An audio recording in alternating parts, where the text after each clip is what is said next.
In this video, I want to share with you some true stories about how angels are very much involved in our lives, how they are our constant companions from our birth to our death and beyond. And the first book I want to just read some words from is this one, Angels in Your Presence by Omar Suleiman, the American scholar.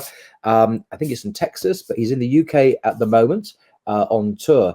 And it has a beautiful chapter titled "They've Got Your Back." I just want to share some words with that. And then I'm going to go on and read some true stories narrated by Dale Allison, the professor at Princeton University.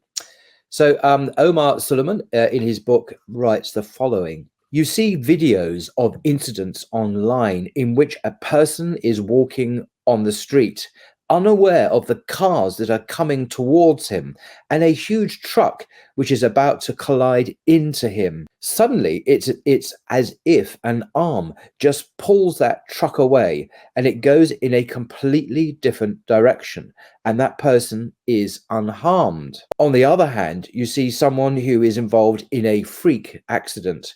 For instance, a person who is jogging on the beach is suddenly hit by a vehicle or something moving, and it is like witnessing a divine decree in precision. And I like this because there's so many videos, you can Google them actually on YouTube, where you can see angels actually, or the effects of angels amazingly coming in and rescue people, or the decree of Allah, where people in remarkable ways find that they are hit by something, or there's some extraordinary event happens.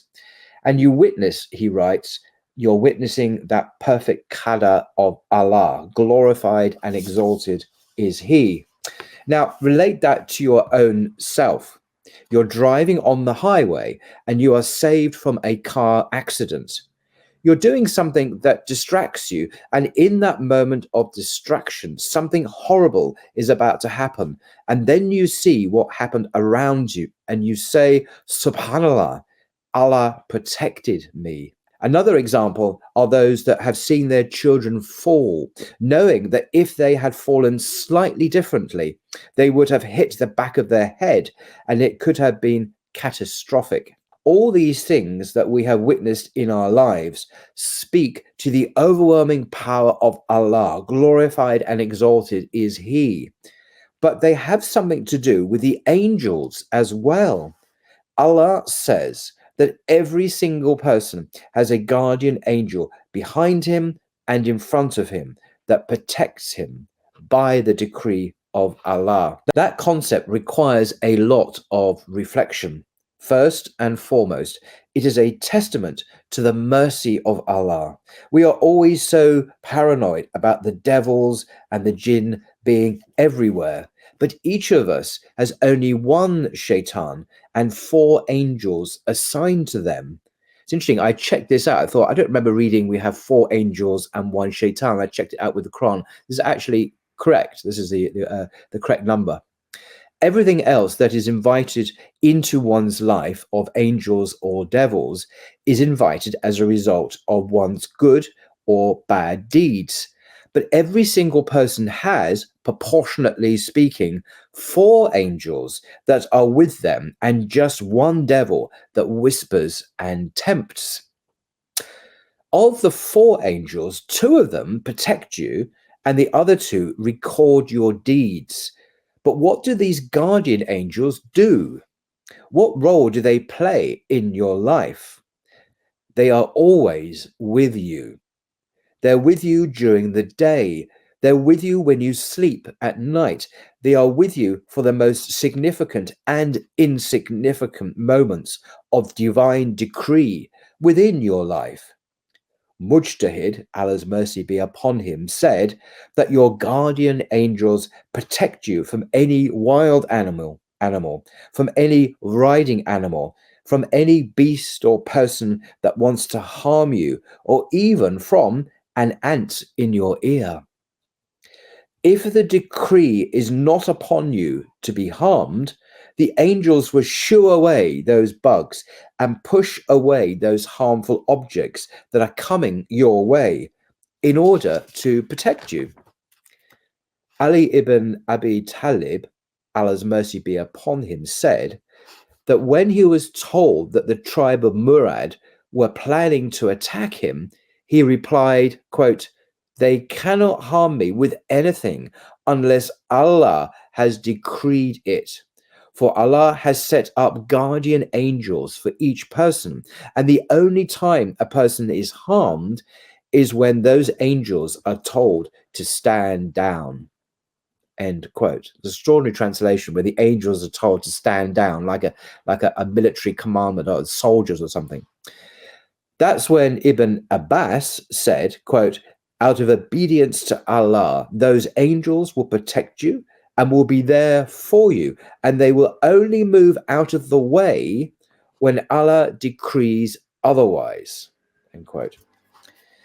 This is a powerful concept on an individual level because it reminds us about the story of the Prophet, upon whom be peace, who was protected from the enemies by Jibril, peace be upon him, or the hundreds of angels that were sent down to protect the Muslims in the Battle of Badr. During the battle, the Muslims could even see their enemies being thrown off their horses and could hear the sound of the whip cracking on someone, but they could not see who was doing it. There is also the example of the Prophet's warning about the end of times, when the Dajjal will try to enter Medina and find angels guarding its gates from all directions. Ibn Abbas's statement applies to us all. Each of us is protected by these angels that are in front of us and behind us, and the only time they step aside is when Allah, glorified and exalted is He, decrees that harm is coming to us, and that harm is what is assigned to us in the womb, a decree also written by an angel. When the decree of death comes our way, the angels will move aside, only for our soul to be transferred to another group of angels with the shroud of either paradise or hellfire. Beautiful words from this book, Angels in Your Presence, full of beautiful stories and teachings from the Quran and the Hadith and the Sunnah. Now, I just want to share a couple more stories from one of my favorite books, actually, called Encountering Mystery, Religious Experience in a Secular Age by Dale C. Allison Jr., who is professor of New Testament studies at Princeton Theological Seminary, a very elite, distinguished seminary in the United States, obviously. And this book is packed full of stories, true stories, all sorts of religious events. But there's a chapter here about angels. And he's not gullible. He doesn't just recount them. He tests them to see if they have another explanation. But there's a couple of stories here which I think dovetail nicely with what we've just heard from Omar Suleiman. And on page 77, we read the following couple of stories.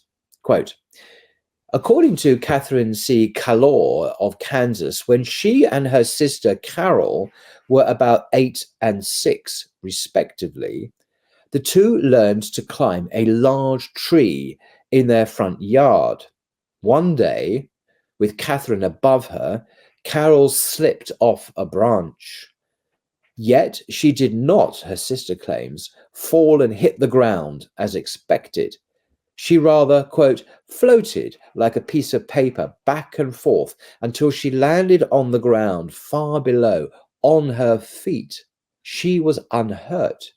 The explanation for this fortunate outcome? An angel, Catherine inferred, must have intervened. Another illustration of an alleged slow fall concerns a woman named Janie and her 5-year-old daughter. Soon after moving into their new house, the little girl, wearing a Superman costume, climbed up the 14-foot scaffold inside the still unfinished circular staircase in the middle of the entrance hall. In her imagination, she was being brave. But when she looked down, she discovered how high up she was. Becoming frightened, she lost her balance. She then slipped, screamed, "Mummy, help!" and fell from the scaffold. Janie was too far away to do anything but watch. Can you imagine what that was like?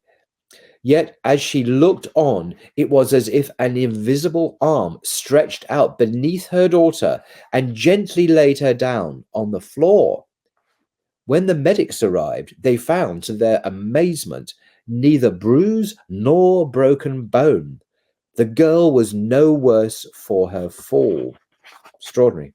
If some narratives recount a slow fall from above, others feature invisible hands that help here below. One cold morning, when Mrs. Jean Blitz of Kansas was several months pregnant with her fifth child, she stepped onto her front porch to see whether or not the milkman had yet made the day's delivery. Too late, she realized that ice had glazed the concrete, that the footing was hazardous. Her feet did not hold.